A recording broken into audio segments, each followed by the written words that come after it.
It's good to see everybody that's here. Thanks for putting up with doing this remotely. Hope you're all staying safe and healthy. And I'll actually start. Steve, if you want to take it away and just give a little hello and a little any update that you might have. Sure. Good morning, everybody. Thanks for letting me be on the meeting today. It's great to see all of you. Hope everybody's safe and enjoying your time. It's definitely been cold here in Jackson, but we just as an update, I think all of you know that we did close the museum about a week and a half ago. Based on we've had 4 staff members in the last 4 weeks test positive for COVID.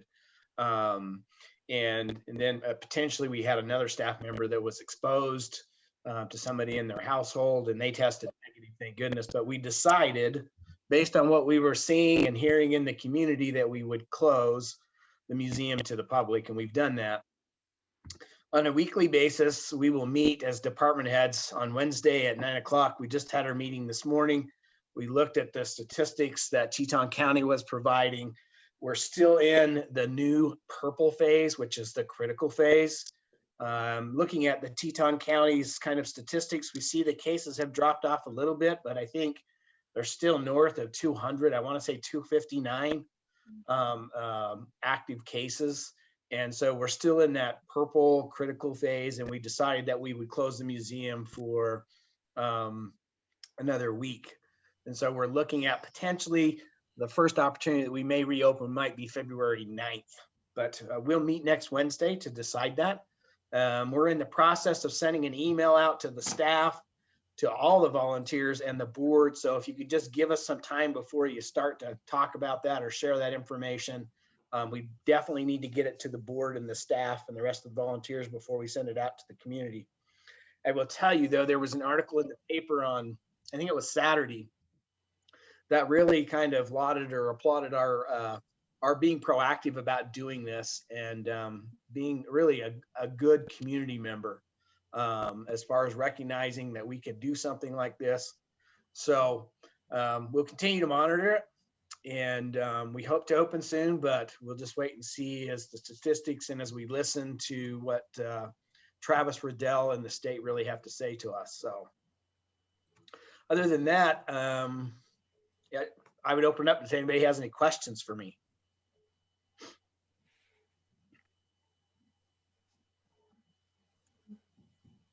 Feel free to unmute yourself and talk. You don't have to use the chat box today if you don't like to.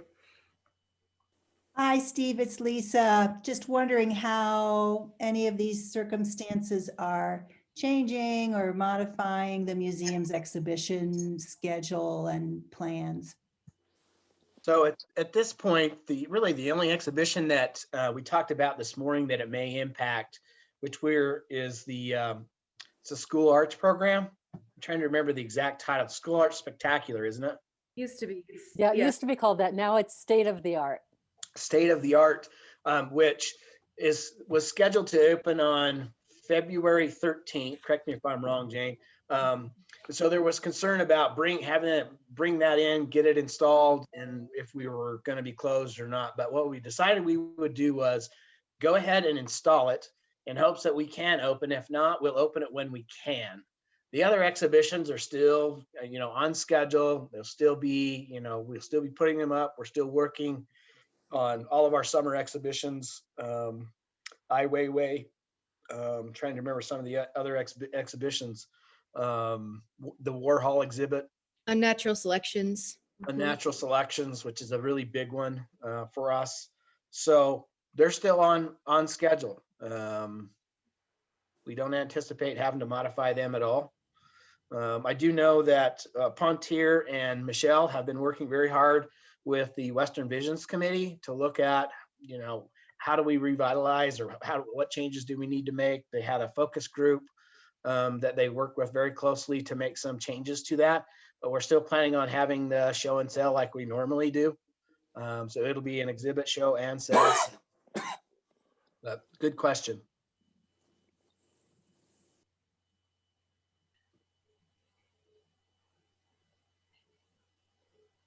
Okay.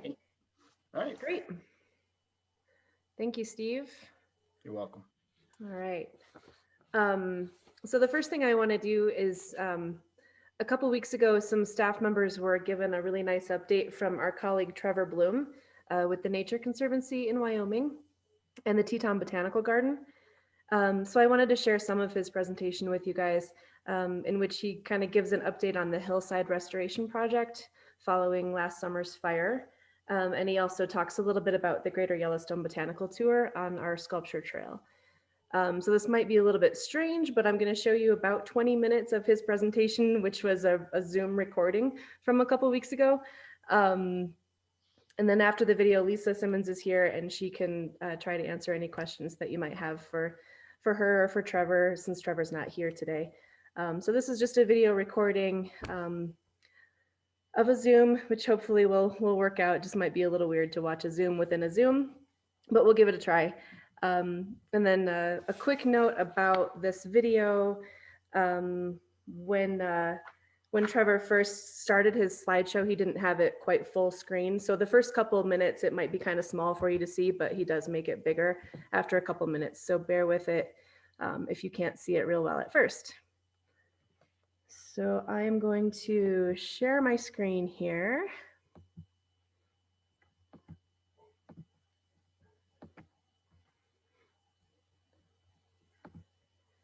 And play about 20 minutes of this. And hopefully you can hear. Trevor, can you hear me? Yeah, good morning. Good morning. Welcome, Trevor. I'm going to give you a quick introduction and then you can jump in. Sounds good. Great. So Trevor, thank you so much for being here. We are really grateful, all of us, to have Trevor speak to us today about an exciting plan for museum hillside restoration and invasive plant mitigation. Trevor is a community ecologist for the Nature Conservancy of Wyoming. He's a screenwriter and a well-respected local naturalist guide, probably among many other things. Trevor and his colleagues, Josh St. John and Steve Deutsch from Teton Botanical Garden, have been the museum's partners in developing and implementing the Greater Yellowstone Botanical Tour project, which we're very proud and excited about. And Trevor will also update us on ideas for the future of the garden as well. Interesting fact about Trevor, I found this on a website about you. Trevor discovered 2 new species of blind spiders deep inside an uncharted cave in the Caribbean while working for the Smithsonian. Jealous. So, very awesome. So Trevor, I know you have a presentation. Mike, can you give him screen sharing? And thanks, Trevor.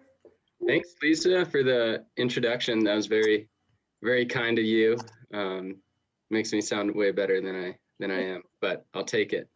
So yeah, thanks everyone for being here. I know many of you and have worked with many of you, and some of you are new faces. So I'm going to try to share this. Do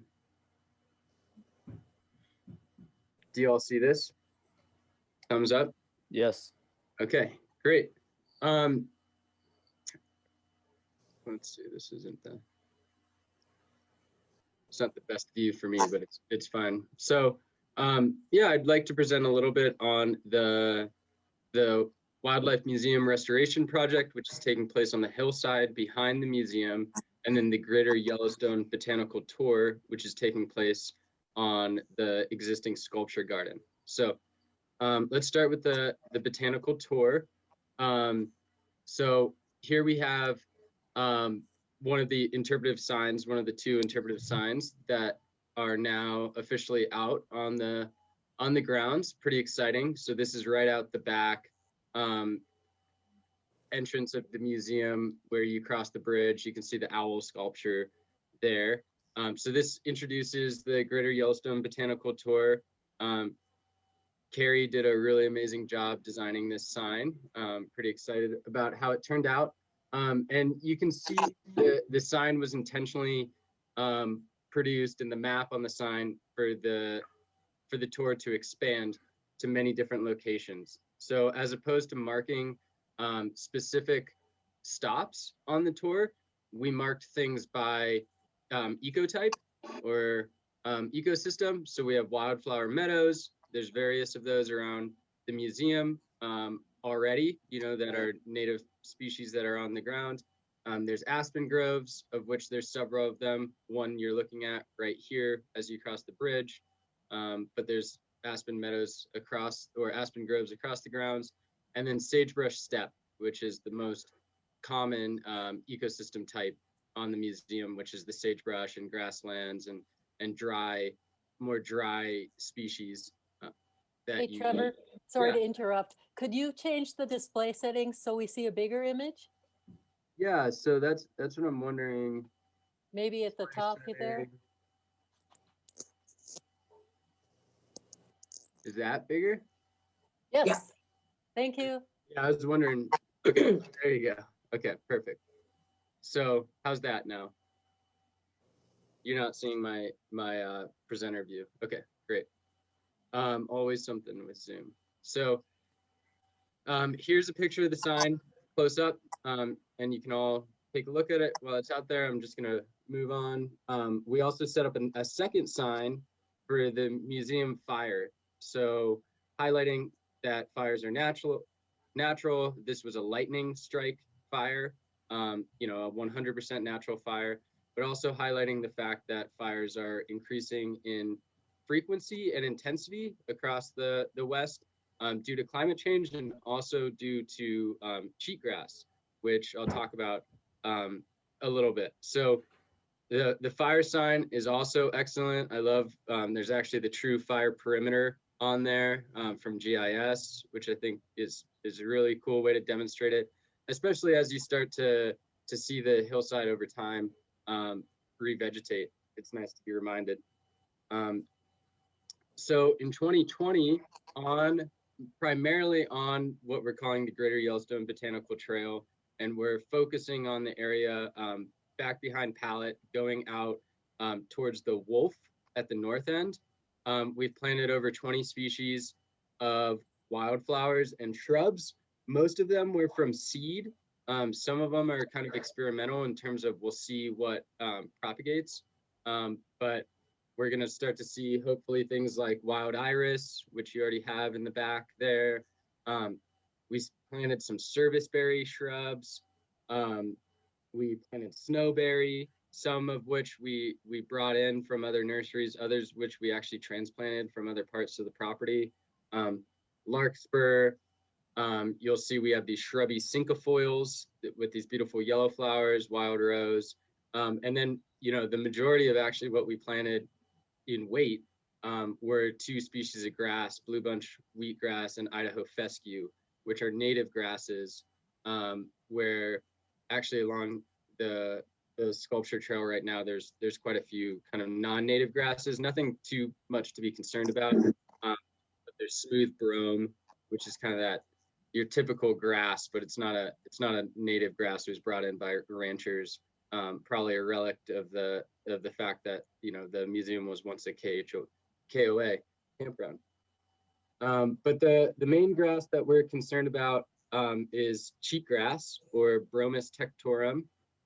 So cheatgrass is usually, it's pretty short in stature, but it grows really thick in these monocultures.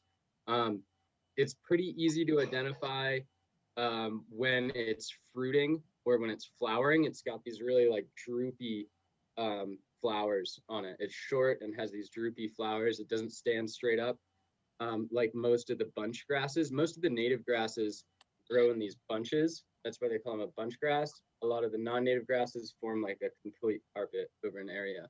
And the bunch grasses are really good for stabilizing the soil. They're really good for letting other plants grow. But cheatgrass, the reason it's called cheatgrass is it grows really early in the season, takes up most of the nutrients in the ground, and then dries up really early in the season. So it's actually ranchers that first called it cheatgrass because it cheats them out of their crops by taking the early season nutrients.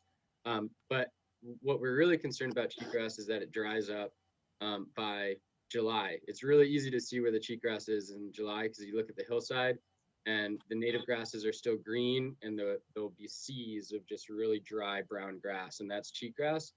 And cheatgrass burns very easily. It's a really fine fuel, so it makes it really easy to burn, and is likely the reason that the fire propagated on that hillside. And the thing is, if we don't do any sort of mitigation, the cheatgrass actually likes fire, so it's gonna colonize that burn scar, and then you're gonna have more cheatgrass on that burn scar, and then you're gonna have a greater likelihood of future fires, which everybody knows we don't want another fire on that hillside anytime soon. So Teton County Weed and Pests and Jackson Hole Weed Management has been doing this big cheatgrass mitigation project to spray up to 10,000 acres of cheatgrass in Teton County. All of this beige on the map are places that have been sprayed with a helicopter. Some of you guys might have seen the helicopter flying above the museum this summer. And you can see the museum is kind of right in the middle of that corridor where there's cheatgrass all along that East Grovant Butte. And to put this into context, if you look at a heat map of cheatgrass in Wyoming, Teton County is the lowest. So cheatgrass is actually a huge issue in other parts of Wyoming, to the point where it's almost too late.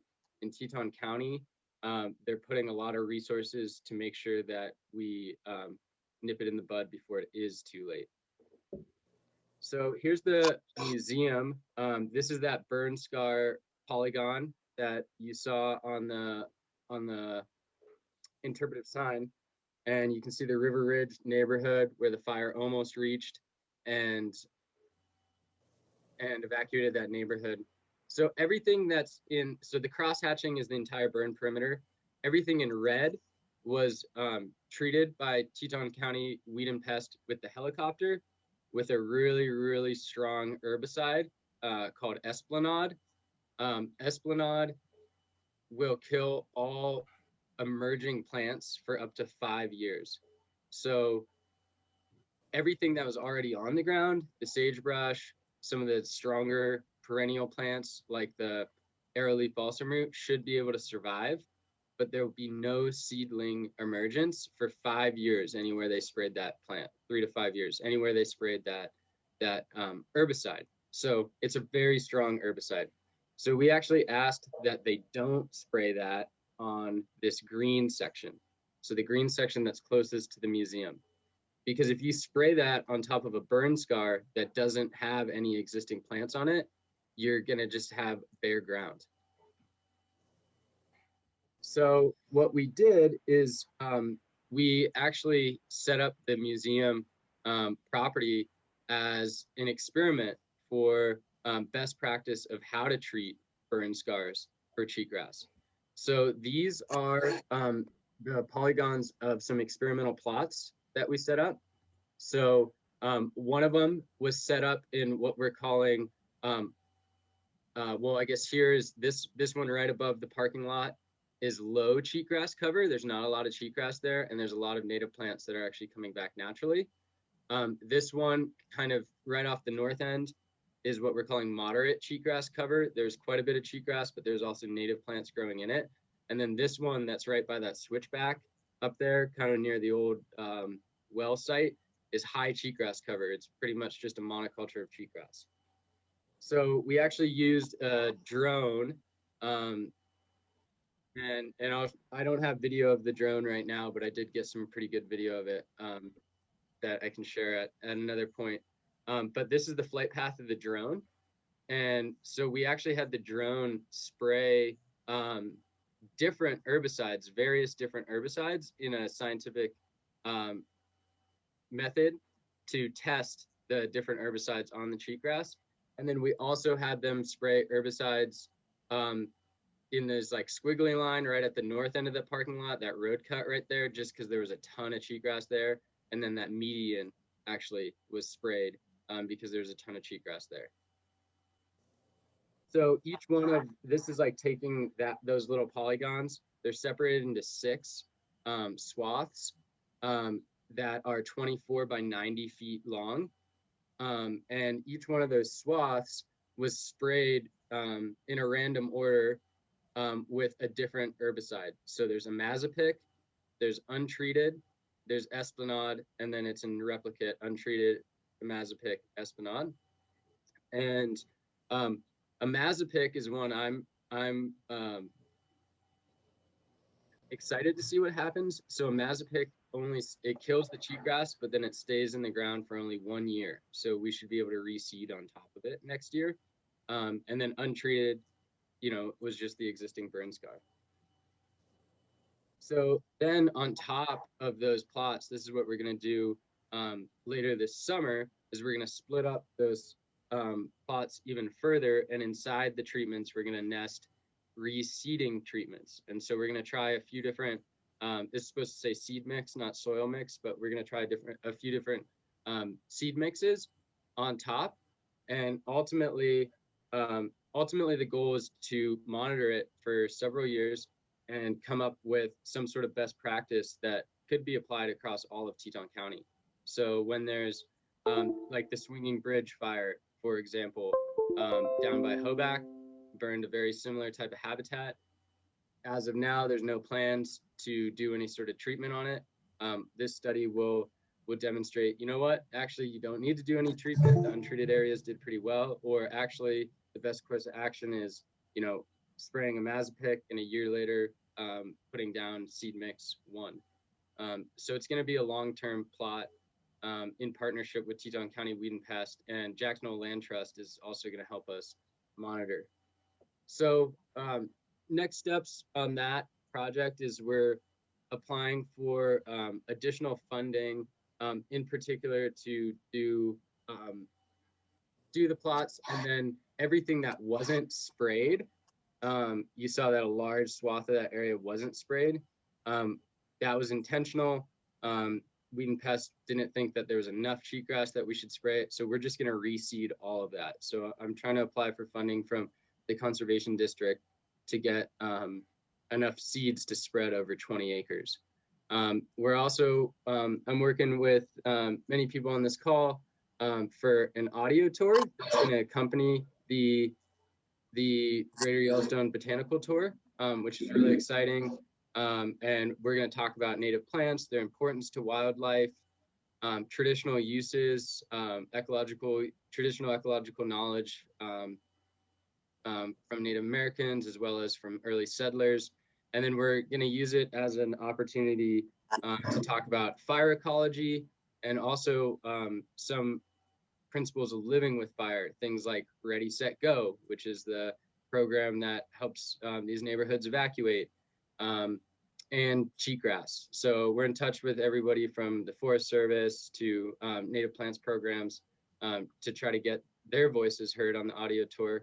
And hopefully we're going to get that in English and Spanish, which I'm excited about. And then, of course, we're going to start restoration on the hillside. And there could be continued spraying. There could be drones out there. We'll let you know. Some of the reseeding we might even do aerially, like from a drone, which is pretty cool. And the reason for that, it's not that we can't go out there and seed by hand. We're trying to demonstrate something that could be done on large swaths of land and don't require a team of a bunch of people. But we'll also be going out there with volunteers. We'll have lots of volunteer field days. Hopefully this summer is a little easier to run volunteer programs because we'd like to do that. Another thing that we'd like to do is host kind of like a workshop at the museum with some professionals and share knowledge between Grand Teton National Park, Teton County Weed and Pest, the Elk Refuge, and private landowners for best practice of how to mitigate this cheatgrass issue that's becoming more of an issue in Teton County. And then, of course, there's going to be these monitoring plots, which have no expiration date. So, we should think about some potential education and getting school groups out there to help monitor on the plots. And, really, we should be able to answer some of these questions in anywhere from 3 to 4 years. What is the best treatment? But monitoring the plots for 10 years, 20 years would be incredibly valuable. So unless there's reason to, take them down, and really they're just marked with really tiny little flags. Most of it's all just in a GIS system. This could be kind of a long-term study and a community resource for a long time. So with that, I'd love to take some questions. I'd also Really like to acknowledge Lisa and Jane, and Carrie, and everybody that's helped so much on this project. Sarah Ann, Steve, a lot of you who's here, Mike with the grounds. So thanks for this opportunity. Okay, so that's Trevor Bloom. Lisa, do you want to put in a few more words about those projects? Yeah, I'm happy to answer any questions and talk more about the projects. More importantly, I have a proposal for all of the volunteers. But first, in regards to the garden, but first, do you guys have any questions?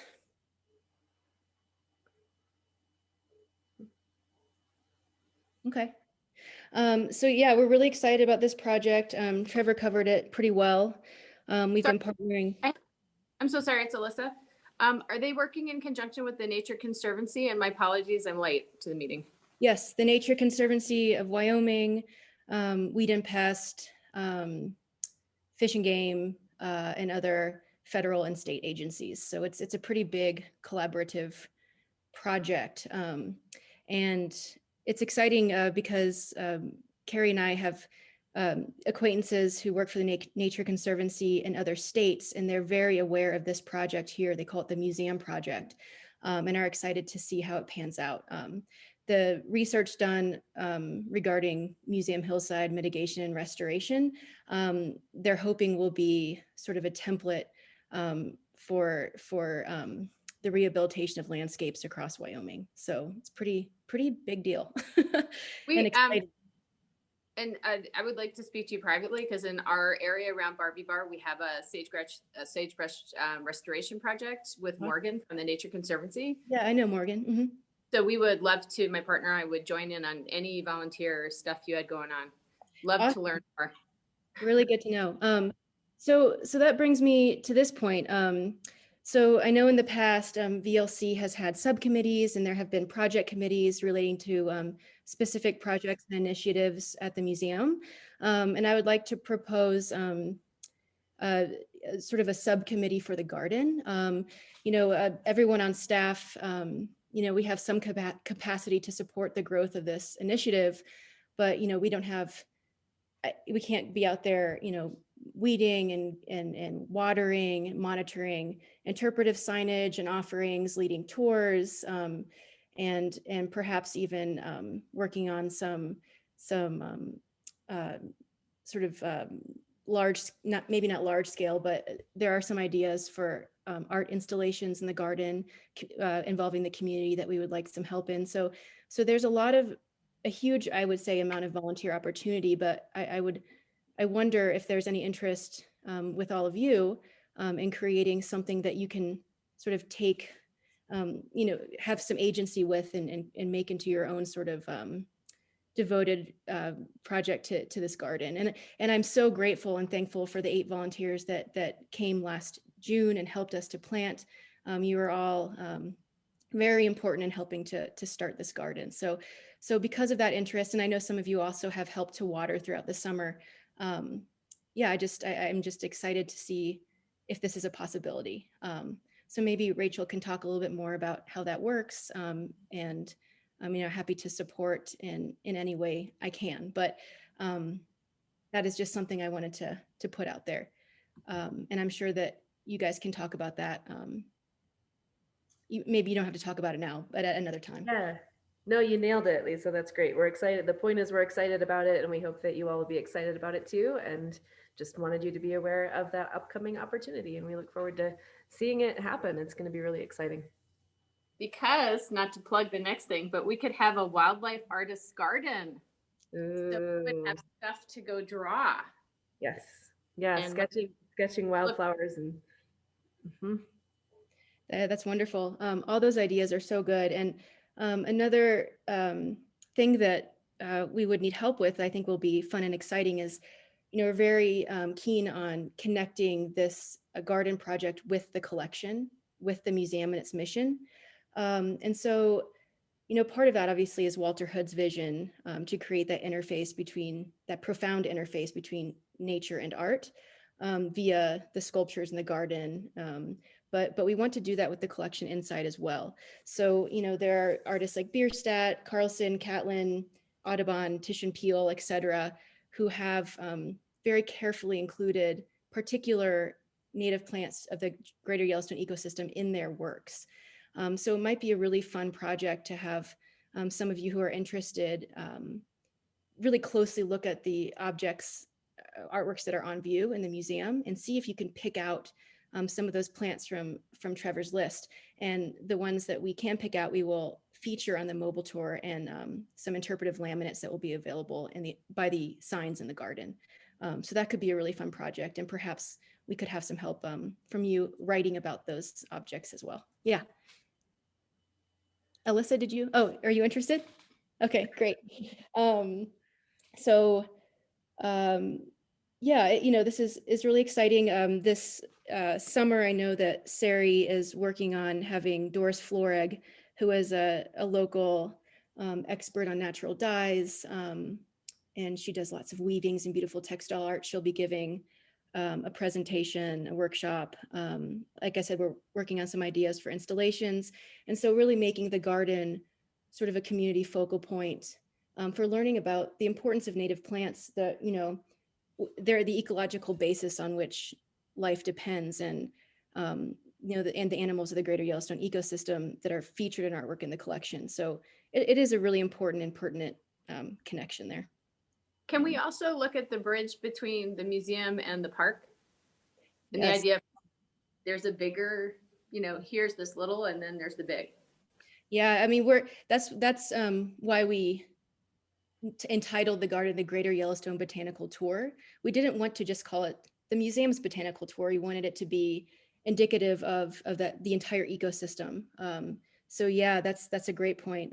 We would love to bring in the park and the forests and also, you know, native plants. Trevor has said may, you know, play a big role in fire, as much as like cheatgrass catches fire and is activated by fire. There are other native plants that help to resist fire. So that's an interesting thread that we can pursue as well.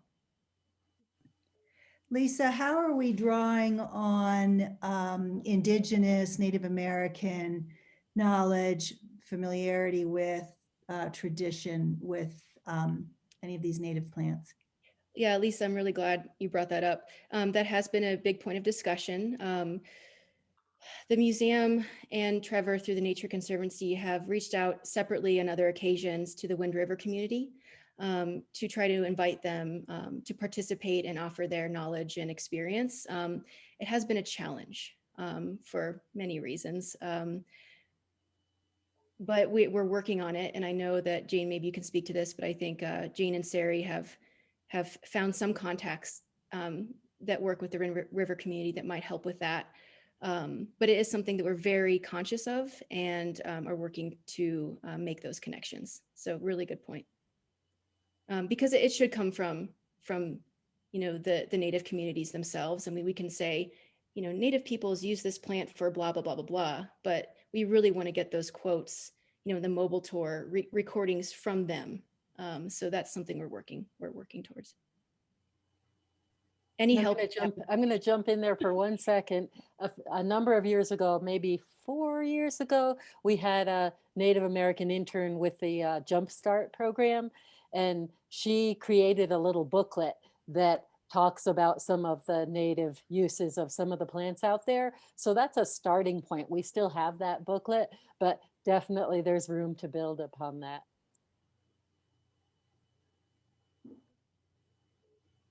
All right. Well, yeah, I look forward to hearing from Rachel how you guys plan to proceed and who is interested. You know, and I think this is a really wonderful project that is sustainable, but we would really love your help and your insight and knowledge. So I look forward to working with you. Thanks so much, Lisa. All right, if there aren't any other questions about that, I will turn it over to Jane if you want to give a little Bisoncast update. Sure.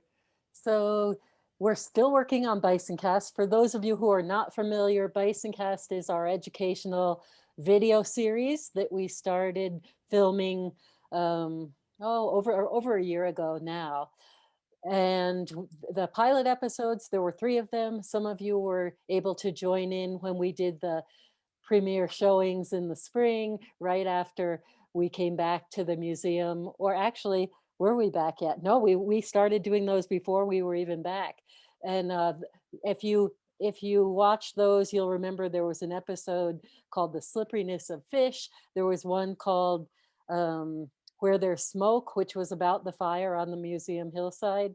And then there was an episode, let's see, Fish, the Smoke, and Buffalo Mountain was the other one, which refers to the sculpture that kids can climb on that's up on the sculpture trail.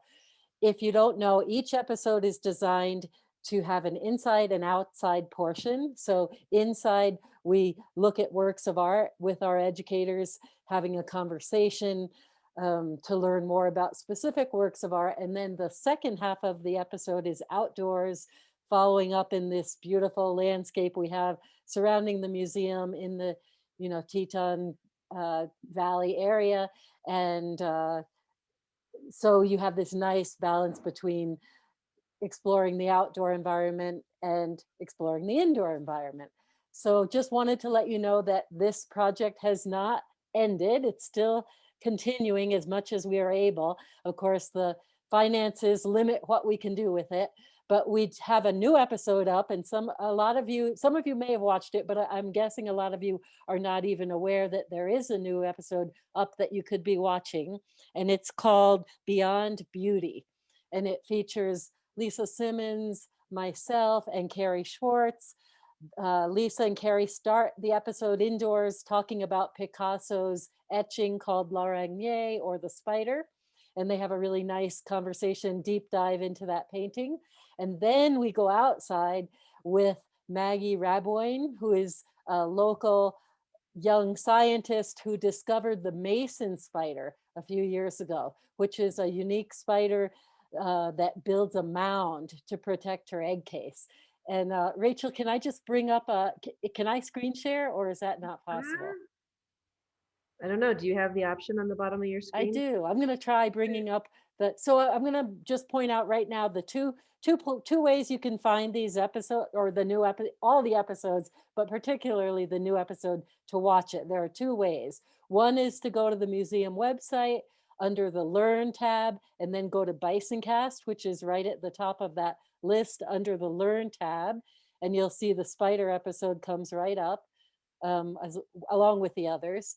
And the other way to find these is to go directly to YouTube and then do a search for National Museum of Wildlife Arts YouTube channel within YouTube, and then they will come up. But I'm going to try really quick here. If it doesn't work, I'll come right back. But, it says host has disabled screen sharing. That's okay. It's all right. You all know how to get to the museum's website. You all know how to click on the Learn tab and then click on Bisoncast. And it's a great episode. We think it's the best one that we've done yet. We think we are getting better at this. And then just a sneak insider bit of information. We will be doing another one, filming it this summer. And we hope to do indoors, look at mountain goats in paintings and possibly in sculpture.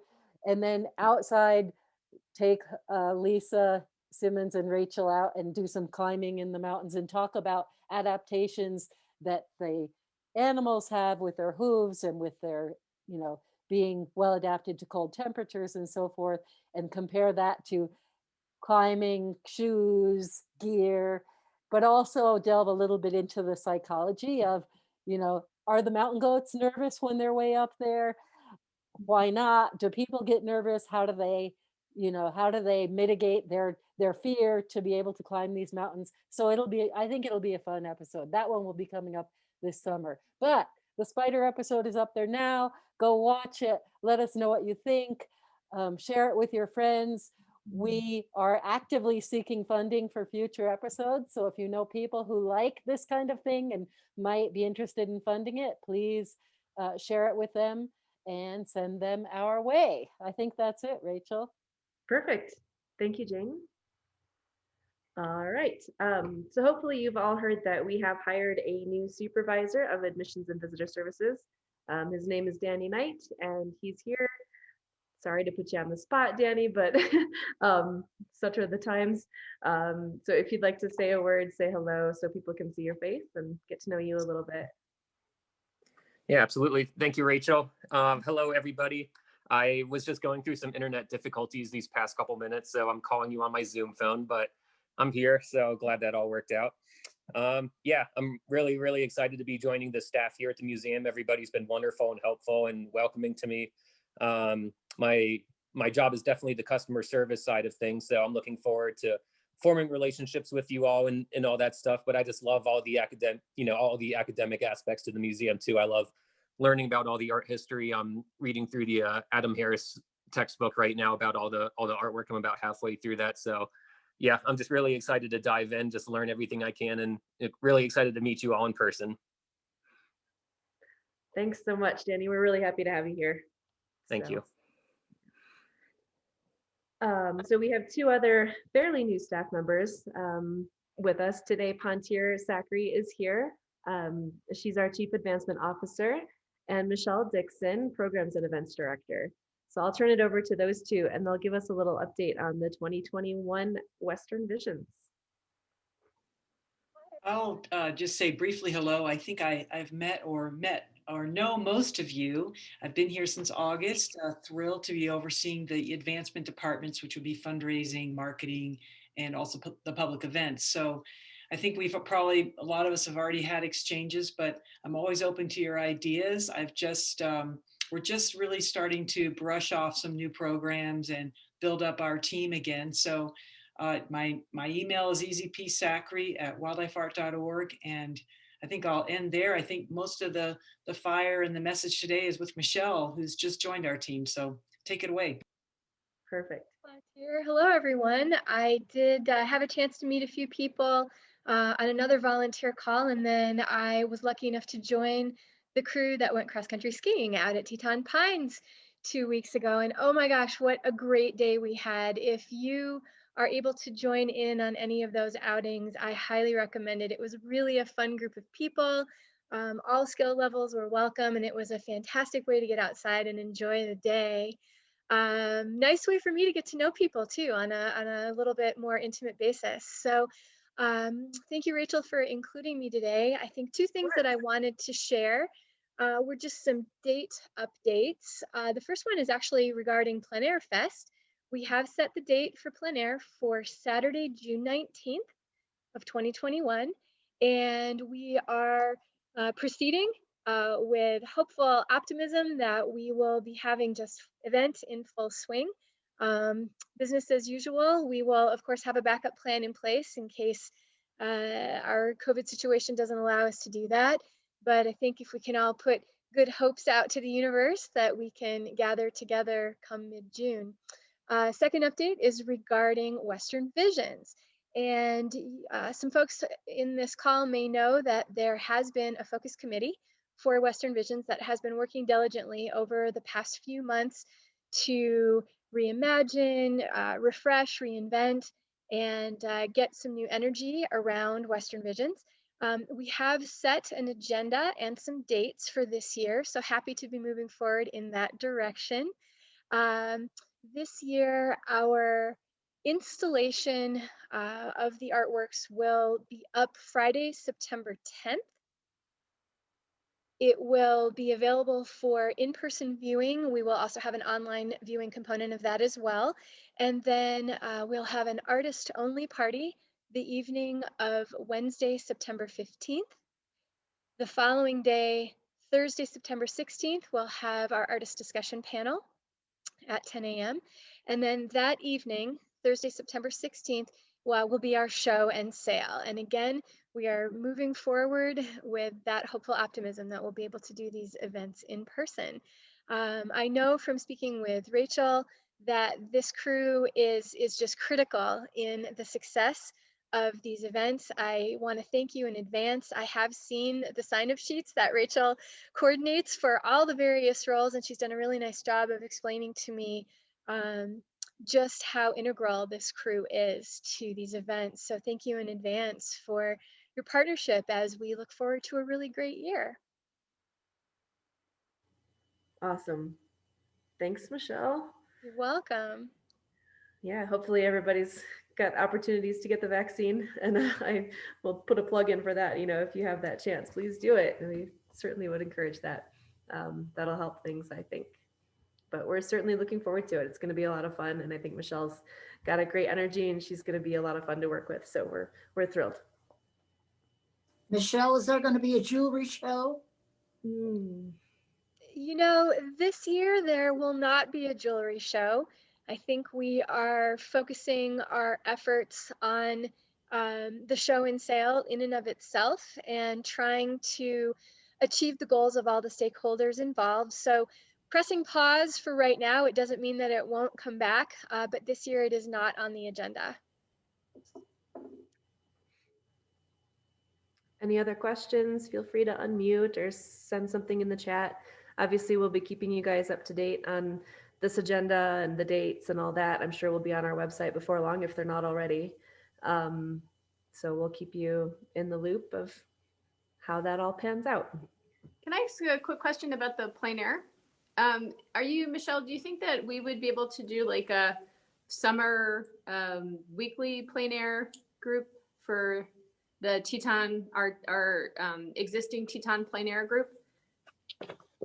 You know, I am not exactly sure, but I think it's something, you know, all ideas where I'm coming from, coming new to the team, I think all ideas are welcome. I think opportunities to engage with our communities, you know, everything deserves to be looked at. So, Alyssa, if you would like to email me directly with some thoughts on that, my email address is mdickson, DICKSON, @wildlifeart.org. And I would love to have that conversation with you. Any other questions I can answer?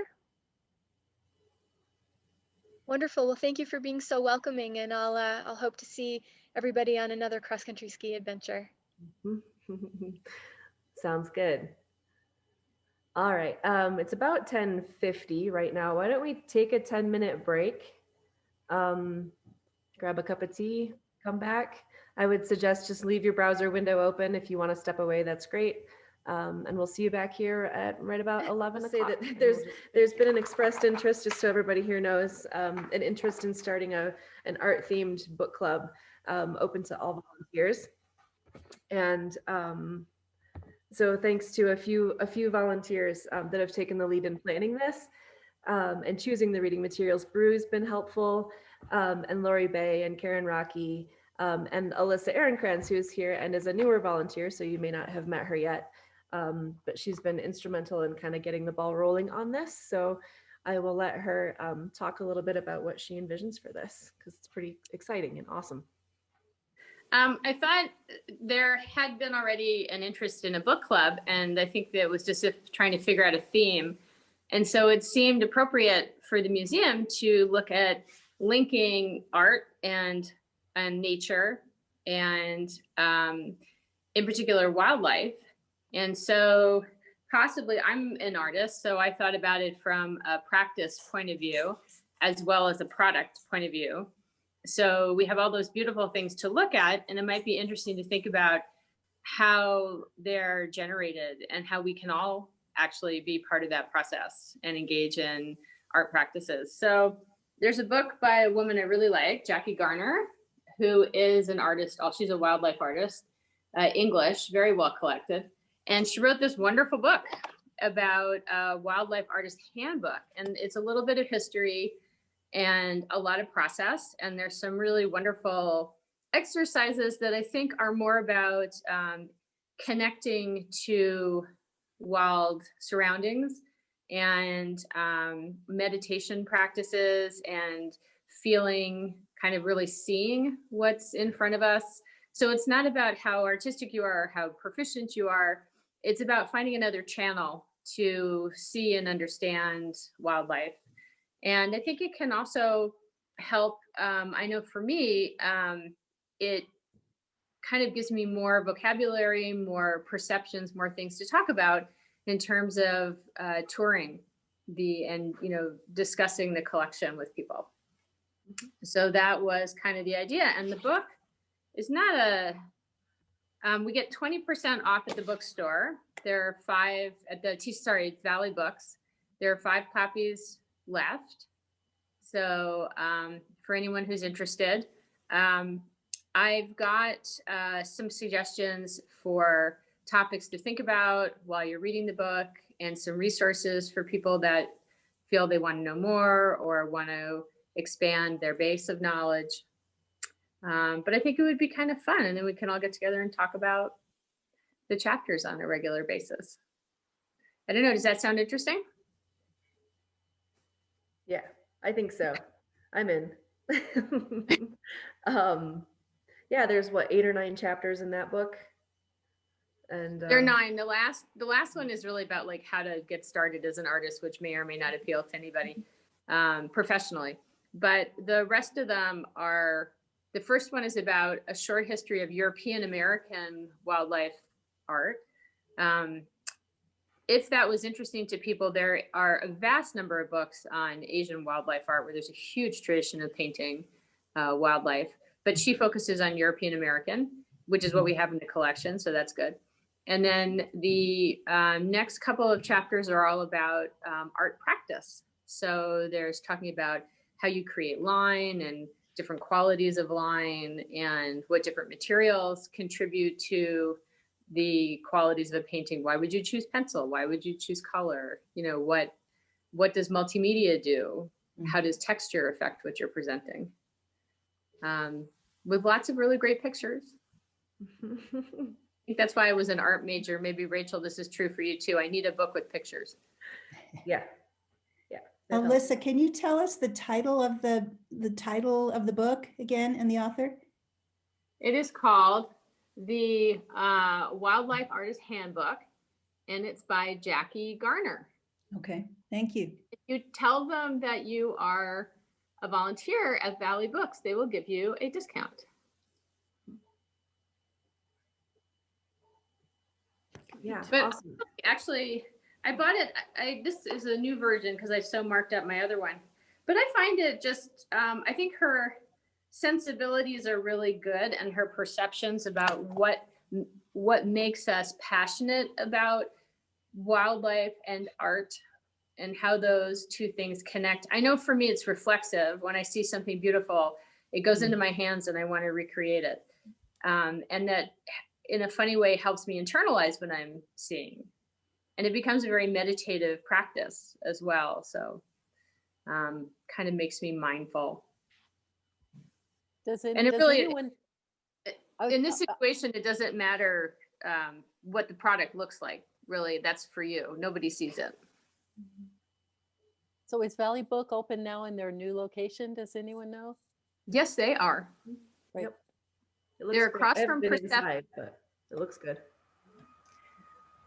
Liz, you said that there are copies at the museum bookstore, but No, Valley Books. just at Valley Book. Okay. I mean, Amazon and all the other book There's providers. also there's a digital version available if you prefer a digital download, but we love having it at the local bookstore, and it is a great book I'm a tangible, tactile person, so I like having the hard copy, but whichever you prefer, you don't need to purchase it that way. If you want to participate and download a virtual copy, you're open to that too. A Valley Bookstore is also really welcome. They're happy to ship it to any volunteer who's not in Jackson Hole at the moment, so you can still participate in the book club even if you're not here, especially since right now our meetings will have to be via Zoom, at least to start. So and then eventually maybe we can hopefully switch over to an in-person meeting, but for now it'll be remote. Rachel, has the first meeting been scheduled? No, and for me, in order to kind of get a feel for how many people are interested in participating in this, since I really had no idea, we had Valley Bookstore order 5 copies just because that was, I think, the minimum for their shipping. I did create a poll if this will work. Yes, okay. So I've created a 3-question poll of just to try to garner some interest. Are you interested in this?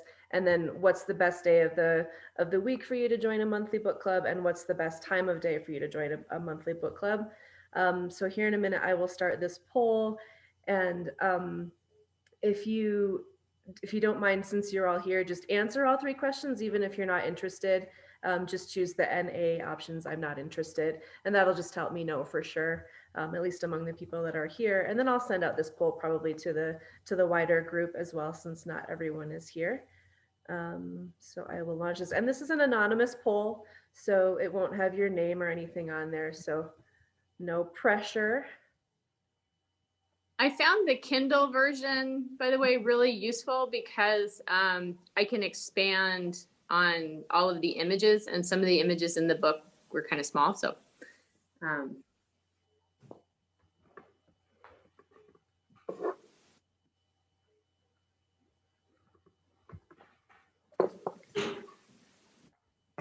Rachel, one thing I noticed was that for picking which day of the month, we were forced to choose one. Yeah. But I know that I'm more flexible than that.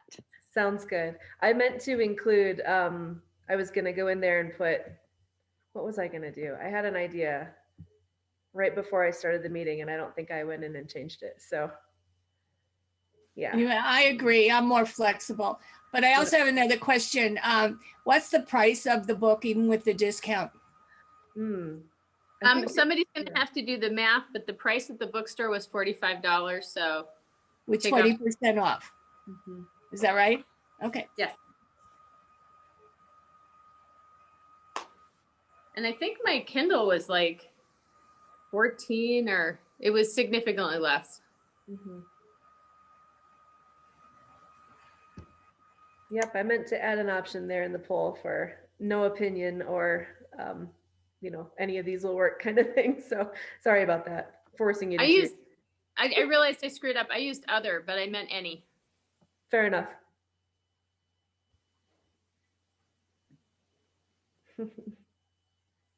And Alyssa, with this book, and monthly meetings, are you thinking that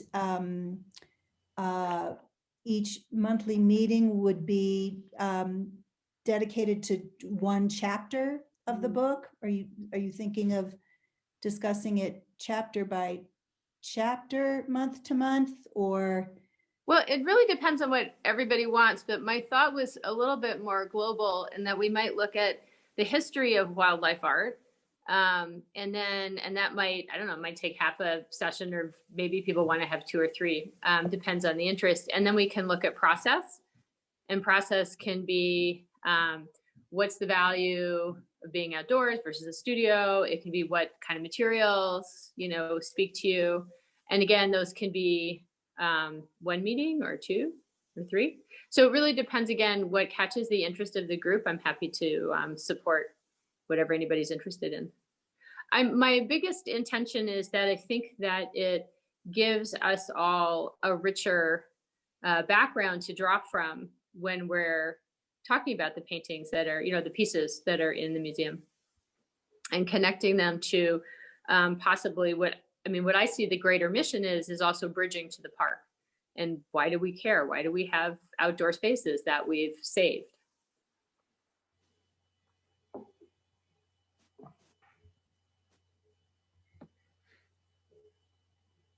I'll give everybody maybe 1 more minute to finish up this poll.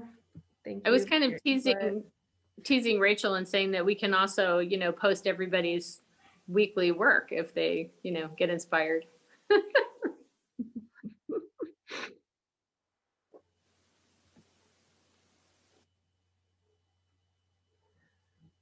So right now we have 9 people here saying they would like to join, and 5 saying maybe. And we have the first Monday fun day of the month has a 30% approval rating here. And it's looking like most prefer afternoons. So maybe the first Monday afternoon of the month will be our choice.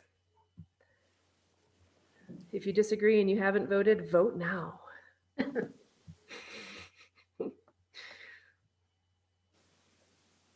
All right, a few more seconds here and then I'll close this. What I was also thinking I can add, if people are interested, is I have a ton of biographies. I have, Audubon and Caitlin, and we can add little snippets of actual historical wildlife artists. I have, from their journals and from their personal experiences and stuff. Cool. All right, I'm going to end that poll. Great.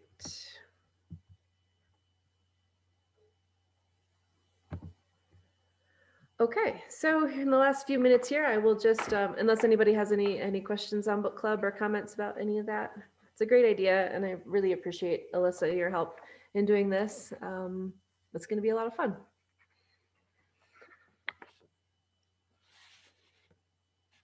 All right, so I wanted to share some encouraging statistics from our Make It Wild series of art making classes.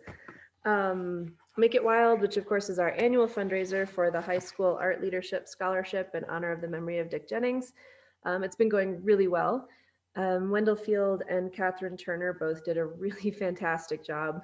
They blew us away, I think, or at least they blew me away. And we're looking forward to our February 9th class with Andrew Nealand, who you might remember as our intern a couple times. Really great wildlife portraiture artist. So that's going to be really fun. And that's February 9th. So far for Make It Wild, we have 51 people that have registered for live classes, and some of those people are doing multiple classes. We have 65 people registered to receive recordings of the classes. Some of those are buying multiple recordings. Several participants have given additional donations on top of the registration fee, which is really encouraging. So at this point, our anticipated gross income is $5,395. The anticipated net income is $4,395.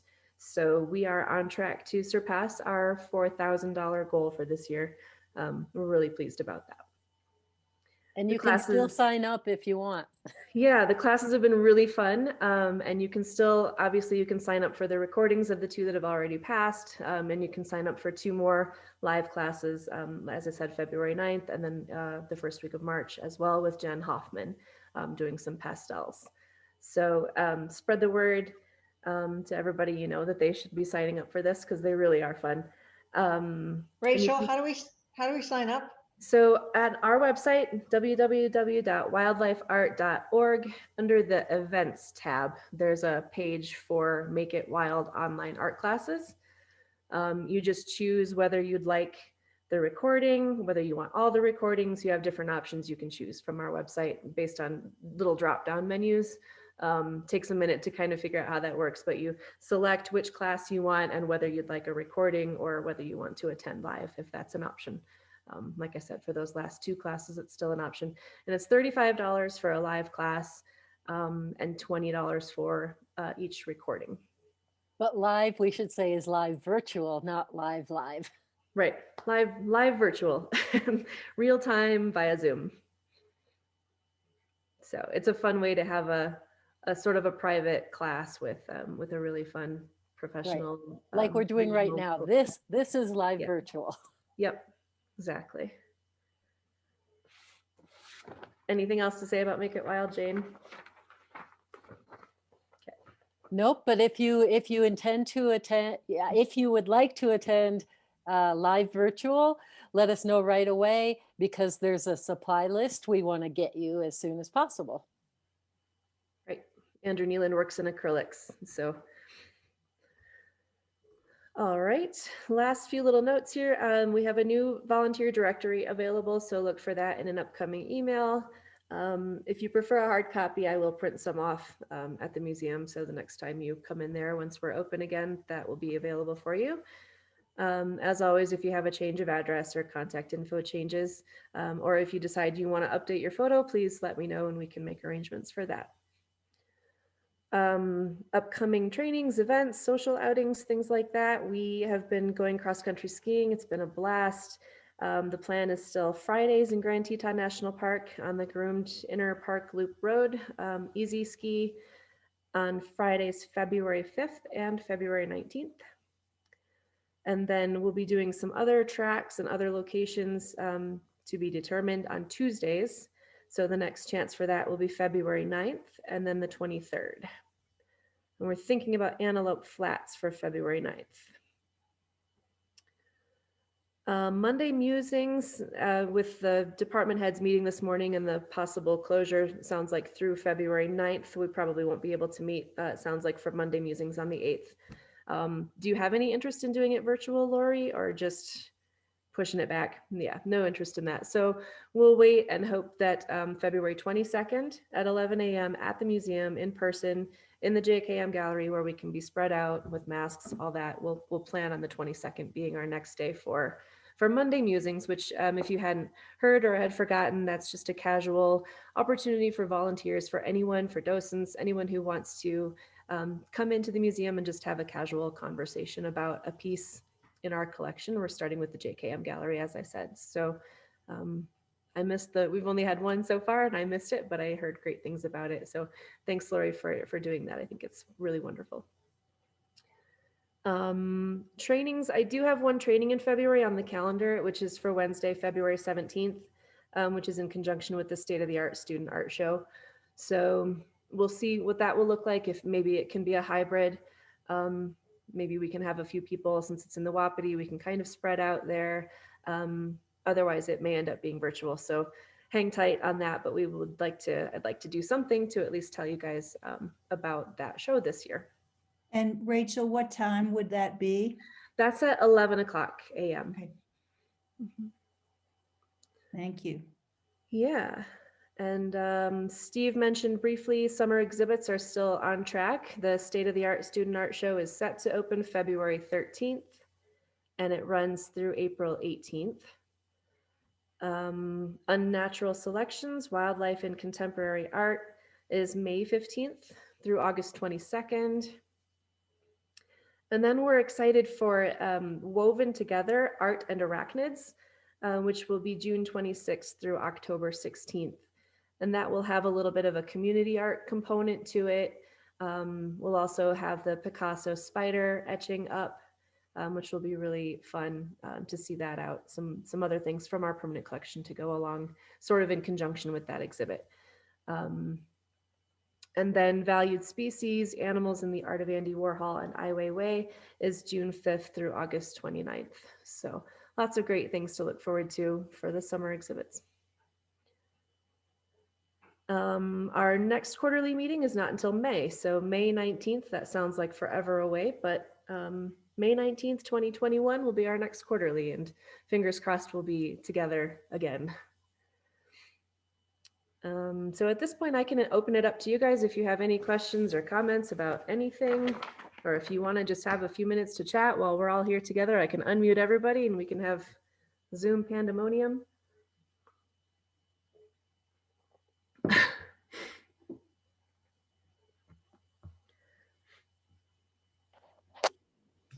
I'll just say thank you to all of you and appreciate this update. Thanks, Martha. And I'll add, thank you all for hanging in there. It's been hard for everybody. And I'm so glad that, you know, that you haven't given up on things, that you're still with us. Things will get better.